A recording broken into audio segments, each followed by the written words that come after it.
Nadie creía en él. No porque fuera tonto, no porque fuera incapaz, sino porque no venía de ningún lugar importante. No tenía un apellido poderoso, no tenía dinero, no tenía contactos. Y aún así, ese niño terminó creando una de las marcas más deseadas del planeta. Pero lo que casi nadie cuenta es lo que tuvo que perder para lograrlo. Esta no es una historia de éxito fácil. No es una historia de inspiración rápida. Y definitivamente, no es una historia feliz. Es la historia de un niño pobre, marcado por la muerte, obsesionado con el control, que construyó un imperio y pagó un precio brutal por ello. Esta es la historia de Enzo Ferrari. Y este fue su punto de quiebre.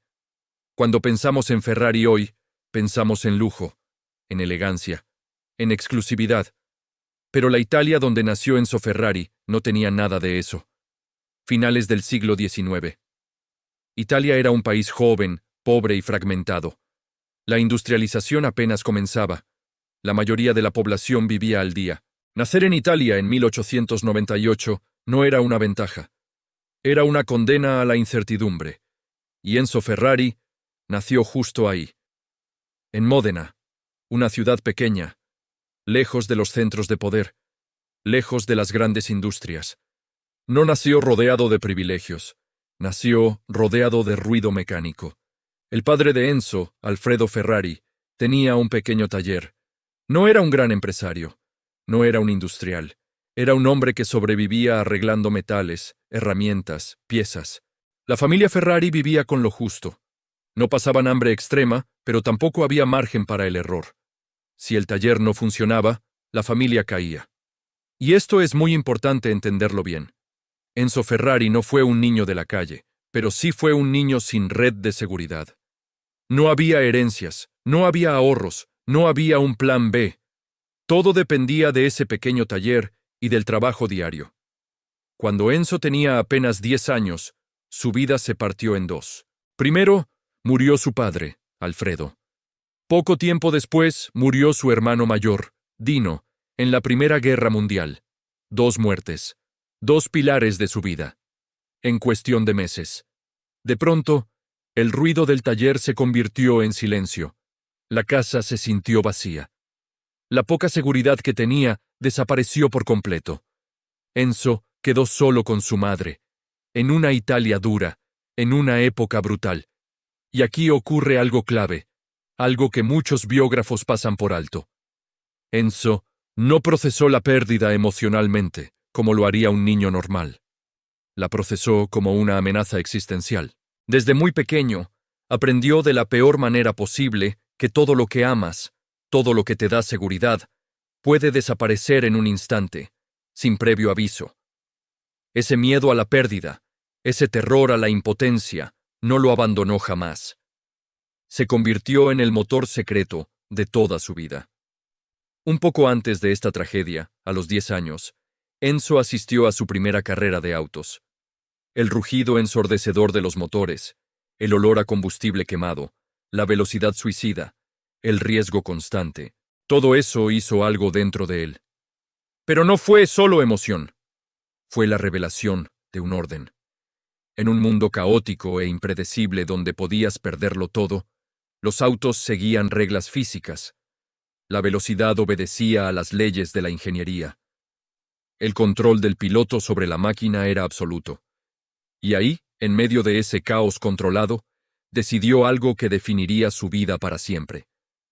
Mi vida va a girar alrededor de esto, pero no como un piloto estrella, no como el héroe que cruza la meta, sino como el hombre que está detrás de todo, el hombre que tiene el control. Años después, cuando Enzo creció, intentó entrar a trabajar en Fiat, la gran fábrica, el sueño industrial italiano, el epicentro del poder automotriz. Lo rechazaron de forma humillante, le dijeron que no tenía cabida allí, intentó destacar como piloto de carreras. Compitió, sí, pero nunca fue el mejor, nunca fue un campeón legendario. Intentó estudiar ingeniería formalmente, pero no tenía el dinero ni los recursos para hacerlo. Durante años, Enzo Ferrari fue, para el mundo, un nadie. Un hombre mediocre en un entorno que solo celebraba a los genios y a los herederos de grandes fortunas. Y esta serie de rechazos no lo hizo más humilde.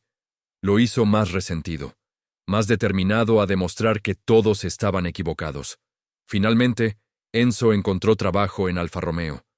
Pero de nuevo, no como la estrella, no como el protagonista, sino como organizador, como administrador del equipo de carreras, como el hombre en la sombra que hacía que otros brillaran. Mientras los pilotos recibían los trofeos y la gloria, él cargaba con la presión y la responsabilidad. Y ahí, en esa posición secundaria, nació algo oscuro dentro de él. Enzo se dio cuenta de que no quería ser admirado. Quería tener el poder de decidir quién merecía serlo. Quería ser el titiritero, no la marioneta. Ese deseo de control absoluto no era una ambición sana. Era una defensa contra el miedo. Miedo a volver a ser irrelevante. Miedo a volver a perderlo todo. Miedo a sentir de nuevo esa impotencia que lo había marcado en la infancia. En este punto de la historia, todavía no existe la escudería Ferrari como la conocemos. No hay autos rojos icónicos, no hay lujo, no hay gloria mundial. Solo hay un hombre joven, marcado por la pérdida, rechazado por el sistema, y aprendiendo una lección muy peligrosa. El mundo no te debe absolutamente nada. Si quieres algo, tienes que arrancárselo. Ese pensamiento lo llevaría muy, muy lejos.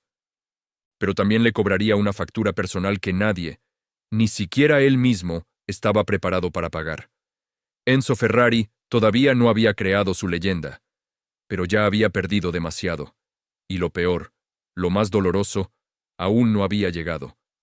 Porque cuando finalmente se atreviera a dejar de obedecer órdenes, a dejar de trabajar para otros y crear algo propio, algo que llevara su nombre, el mundo se encargaría de cobrárselo con intereses. Durante años, Enzo Ferrari creyó en una idea casi romántica. La lealtad tiene valor. Era la piedra angular de su vida. Trabajó incansablemente para Alfa Romeo. Organizó carreras, formó pilotos y les entregó victoria tras victoria. Él no era el rostro en los carteles, no era la estrella que recibía los aplausos, pero sin su genio y su obsesión, muchas de esas victorias simplemente no habrían existido. Y Enzo, con una lógica aplastante, pensó: algún día reconocerán mi trabajo, algún día me darán el lugar que merezco. Pero ese día nunca llegó. Para la directiva de Alfa Romeo, Enzo seguía siendo un empleado, uno muy útil, sí, pero un empleado al fin y al cabo. No lo veían como un líder, como un visionario, como un igual. Y para un hombre como él, un hombre obsesionado con el control hasta el más mínimo detalle, esa situación era simplemente insoportable. Y aquí hay un detalle crucial que a menudo se pasa por alto en su historia. Ferrari, al principio, no buscaba la independencia total. No soñaba con crear su propio imperio de la nada. Lo que quería era autoridad. Quería tener el poder de decidir, de mandar, de que su palabra fuera ley dentro de la estructura que ya existía. Pero Alfa Romeo no funcionaba así. Era una corporación con jerarquías, con política interna, con límites burocráticos. Y si había algo que Enzo Ferrari odiaba con toda su alma, eran los límites. Cada no que recibía, cada decisión que le imponían, no lo hacía reflexionar o reconsiderar su postura. Todo lo contrario, lo hacía endurecerse, lo hacía más terco, más resentido. Cada negativa era un ladrillo más en el muro que estaba construyendo entre él y el mundo. Llegamos a finales de los años 30. El ambiente en Europa es denso, pesado. El aire huele a pólvora y a miedo. La guerra es inminente y las prioridades están cambiando drásticamente. Las grandes fábricas, que antes producían maravillas mecánicas para las pistas, ahora se preparan para producir armas, tanques, maquinaria de guerra. El automovilismo, de repente, se convierte en un lujo extravagante e innecesario. Y es justo en ese momento, en el peor momento posible, cuando el mundo está a punto de colapsar, que Enzo Ferrari toma la decisión más peligrosa y desafiante de su vida.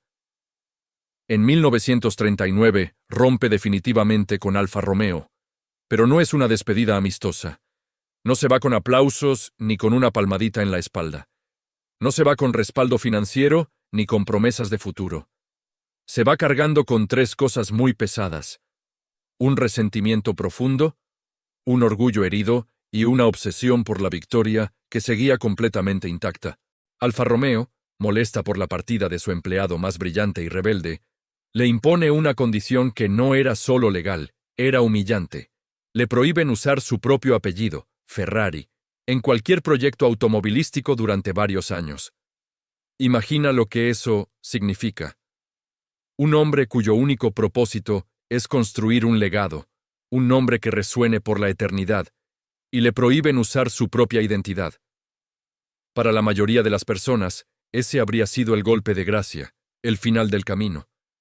Pero para Enzo, eso no fue un obstáculo. Fue gasolina pura para su motor interno. Así que funda una nueva empresa, pero tiene que darle un nombre anónimo, casi clandestino. Autoavio Costruzioni. Y no se pone a fabricar los coches de lujo que hoy conocemos. No crea bólidos de carreras con su firma invisible. Hace lo que puede para sobrevivir. Piezas para aviones, componentes mecánicos, prototipos sin glamour. No hay prestigio, no hay atención de la prensa, no hay multitudes aclamándolo.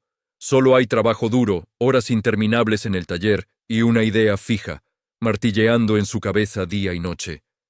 Esto es solo temporal. Pero entonces, la guerra estalla de verdad.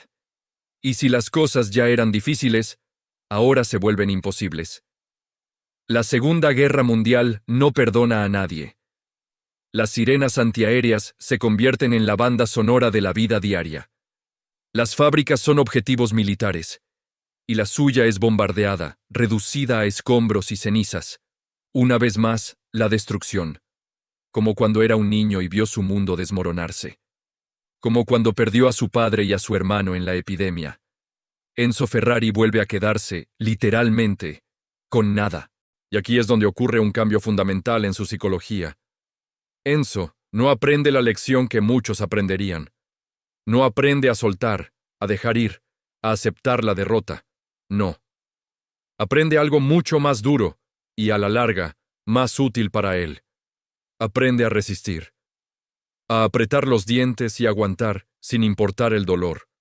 Estamos en 1947. Italia es un país devastado. Las ciudades están en ruinas, la gente pasa hambre, el futuro es una niebla incierta. Y en medio de ese panorama desolador, Enzo Ferrari hace algo que, para cualquier persona racional, parece una locura absoluta. Funda, por fin, su propia marca, y crea el primer automóvil que lleva oficialmente el nombre Ferrari. Y no era un coche para que los ricos pasearan por la Riviera. No era un objeto de lujo para exhibir. Era, por supuesto, un coche de carreras, un pura sangre diseñado para una sola cosa: ganar. Porque para Enzo, las carreras no eran un deporte ni un pasatiempo, eran una prueba de valor existencial. Si su auto ganaba en la pista, su vida, con todas sus tragedias y fracasos, tenía sentido. Si perdía, todo lo demás era irrelevante. Y Ferrari empieza a ganar, primero en Italia, luego en Europa, luego en todo el mundo. Con las victorias llega la fama, el dinero, el prestigio. Pero con ellas también llega algo mucho más oscuro y terrible: los accidentes, las muertes, pilotos jóvenes y talentosos que se subían a sus máquinas y no regresaban. Y aquí es donde la figura de Enzo se vuelve controvertida y compleja. Él no hablaba de eso. No ofrecía consuelo a las familias destrozadas. No pedía disculpas públicas. Simplemente repetía una frase brutal y cortante como un cuchillo: el piloto sabe a qué se enfrenta. Para el resto del mundo, esto sonaba a una frialdad inhumana, a una falta total de empatía. Pero para Enzo, era un mecanismo de supervivencia emocional. Si se permitía sentir la culpa, si dejaba que el dolor de esas pérdidas lo inundara, sabía que se derrumbaría por completo. Así que construyó un muro a su alrededor. La prensa, especialmente la italiana, empieza a atacarlo sin piedad. Le ponen un apodo terrible: el fabricante de viudas. Cada nueva victoria en el circuito parecía venir acompañada, inevitablemente, de una nueva historia trágica. Y es aquí donde el mito del hombre exitoso se rompe. Enzo Ferrari no disfrutaba realmente del éxito, lo necesitaba desesperadamente. Ganar era su anestesia, la única droga que podía calmar el dolor constante que llevaba dentro. Perder, en cambio, era simplemente insoportable. Mientras la empresa Ferrari crecía y se convertía en un símbolo global, el hombre, Enzo, se aislaba cada vez más. Su desconfianza era legendaria. Despedía a ingenieros brillantes por la más mínima sospecha de deslealtad. Rompía relaciones personales y profesionales de la noche a la mañana. Su carácter se volvió más duro, más autoritario, implacable. La empresa avanzaba como una locomotora imparable, pero el hombre que la conducía se estaba quedando profunda y terriblemente solo. Y entonces, en los años 50, llega el golpe del que nunca se recuperaría. Pierde a su hijo, Alfredo, a quien todos llamaban Dino.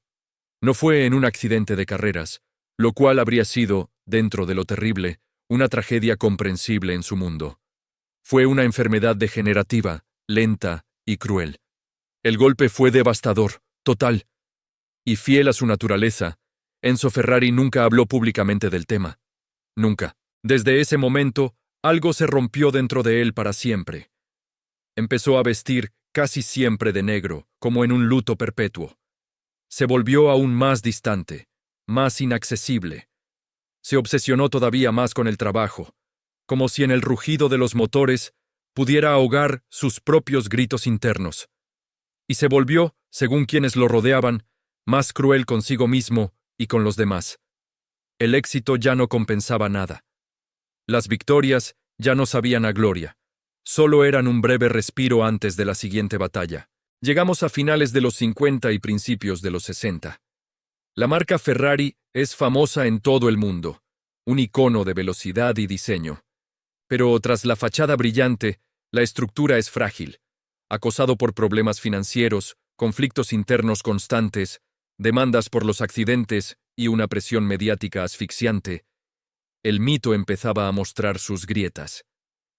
Enzo Ferrari, el hombre que lo había construido todo desde la nada, estaba a punto de enfrentar el segundo gran punto de quiebre de su vida. La marca Ferrari ya existía. El mundo la admiraba y la deseaba. Pero el hombre detrás del nombre estaba agotado, solo y rodeado de enemigos, tanto reales como imaginarios. El altísimo precio de su obsesión ya se estaba cobrando su factura. Y en la última parte de esta historia, veremos cómo Enzo Ferrari, el hombre que vivía por y para el control absoluto, tuvo que hacer lo impensable, ceder el control para poder salvar su legado. A estas alturas de la historia, Ferrari ya era una leyenda. No era una empresa más. Era un símbolo, un estandarte de la velocidad y el prestigio. Ganar con Ferrari significaba alcanzar la gloria eterna. Pero el éxito trae consigo algo que Enzo Ferrari nunca aprendió a manejar del todo: el poder compartido. Porque cuando una empresa crece a esa escala, ya no es suficiente con la voluntad de una sola persona, por muy brillante que sea. Y Enzo Ferrari, lamentablemente, solo confiaba en la suya. Mucha gente cree que Enzo Ferrari era un hombre cruel por naturaleza, un tirano. Pero la realidad es más compleja. Era un hombre profundamente atemorizado. Tenía pánico de perder el control de su creación. Le aterraba la idea de ser reemplazado, de que su obra, su vida entera, dejara de necesitarlo. Y como tantos otros líderes que se enfrentan a esos mismos miedos, convirtió ese terror en autoritarismo puro y duro. Su método para mantener el control era tóxico. Despedía a ingenieros brillantes por el más mínimo desacuerdo. Rompía equipos de trabajo que funcionaban a la perfección. Generaba conflictos innecesarios entre sus hombres, aplicando la vieja táctica de divide y vencerás. Ferrari, la gran Ferrari, empezó a perder talento a un ritmo alarmante. Y no era por falta de dinero o de recursos, era por un exceso de ego en la cúpula. El ego de su fundador. El punto de inflexión llegó en 1961. En ese año ocurrió algo que sacudió los cimientos de Maranello. Varios de sus ingenieros y directivos más importantes, gente clave en el desarrollo de los coches, abandonaron Ferrari al mismo tiempo. En bloque. Y no se fueron porque la competencia les ofreciera mejores sueldos. Se fueron porque ya no podían trabajar con él, porque estaban hartos de su gestión errática y autoritaria. La prensa italiana no tardó en bautizar el evento, la gran deserción Ferrari. Por primera vez, el mito intocable de Enzo Ferrari empezaba a mostrar grietas visibles para todo el mundo. Ferrari ganaba carreras en la pista, pero en los despachos perdía personas. Estaba perdiendo su alma. A mediados de la década de los 60, la situación de Ferrari era crítica. Los problemas se acumulaban por todas partes. La competencia de marcas como Ford o Porsche era cada vez más feroz y mejor financiada. Los costos de mantener un equipo de carreras de primer nivel se habían disparado. Las carreras eran cada vez más peligrosas y la muerte de pilotos era una sombra constante que se cernía sobre el equipo. La presión mediática era asfixiante. Cada fallo se analizaba con lupa. Y para colmo, Enzo Ferrari ya no era un hombre joven. Su salud empezaba a flaquear, y la energía inagotable de su juventud se había desvanecido. El imperio que él solo había construido desde la nada amenazaba con colapsar bajo su propio peso. Y aquí, en medio de la tormenta, llega el momento más humillante de su vida, el momento que define su tragedia personal. Enzo Ferrari, el comendador, el hombre que se había enfrentado a gigantes industriales y había construido su marca a base de orgullo y pura obstinación, tuvo que aceptar lo que juró que nunca haría: ceder el control. En 1969, la noticia sacudió el mundo del motor. Ferrari vendía una parte significativa de la empresa a Fiat, el gigante industrial de la familia Agnelli. Para el mundo exterior, para los analistas y la prensa, fue una decisión estratégica brillante, un movimiento maestro para asegurar el futuro de la marca. Pero para Enzo Ferrari, en la intimidad de su oficina, fue una derrota personal devastadora. Aceptar ayuda significaba admitir su propia vulnerabilidad, y él había pasado cada día de su vida construyendo una coraza impenetrable para que nadie pudiera ver sus debilidades. Después del acuerdo con Fiat, Ferrari, la empresa, se salvó. La inyección de capital y la estructura industrial de Fiat garantizaron su supervivencia y su éxito futuro. Pero Enzo Ferrari, el hombre, se rompió por dentro. Nunca volvió a ser el mismo. El acuerdo fue una herida que nunca cicatrizó. Se convirtió en una figura cada vez más aislada y sombría. Vivía recluido en Maranello. Vestía casi siempre de negro, como si estuviera en un luto perpetuo. Rara vez asistía a eventos públicos o a las carreras. El hombre que había creado una de las marcas más deseadas y aspiracionales del planeta, el símbolo del lujo y la pasión, terminó sus días viviendo encerrado en su propio mundo, un rey en un castillo de soledad. Y esto nos lleva a la pregunta incómoda, la que rara vez nos hacemos al admirar un coche rojo brillante pasar a toda velocidad. ¿Qué ganó Enzo Ferrari? Ganó prestigio, ganó un lugar en la historia, la inmortalidad. Dejó un legado que perdura hasta hoy. Pero, ¿qué perdió en el camino? Perdió relaciones personales, perdió la paz interior, perdió la cercanía humana, la calidez de los afectos. Su vida fue una negociación constante, una balanza en la que a un lado estaba el éxito y al otro la soledad. Y en esa balanza, casi siempre, el platillo del éxito pesó más. La gran paradoja de su vida es fascinante. Hoy, la marca Ferrari representa el lujo, la exclusividad, el deseo más puro. Pero su creador no vivió rodeado de lujos, su vida era austera. No disfrutó del reconocimiento público, lo rehuía, y desde luego no tuvo una vida tranquila y feliz.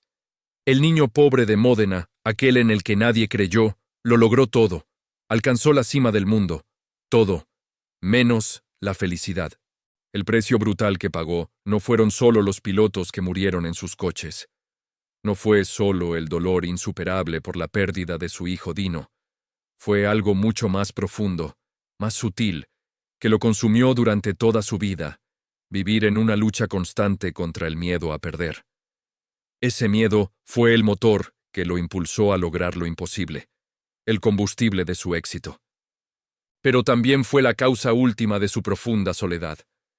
Enzo Ferrari no creó solo una marca de coches, creó un espejo, un reflejo perfecto y aterrador de lo que sucede cuando el éxito se convierte en tu única identidad. Lo que pasa cuando ganar importa mucho más que vivir. Esta fue la historia de el niño pobre que creó Ferrari y el precio brutal que pagó. Y este fue su punto de quiebre. Si esta historia te ha impactado, suscríbete para no perderte el próximo episodio. Gracias por acompañarnos.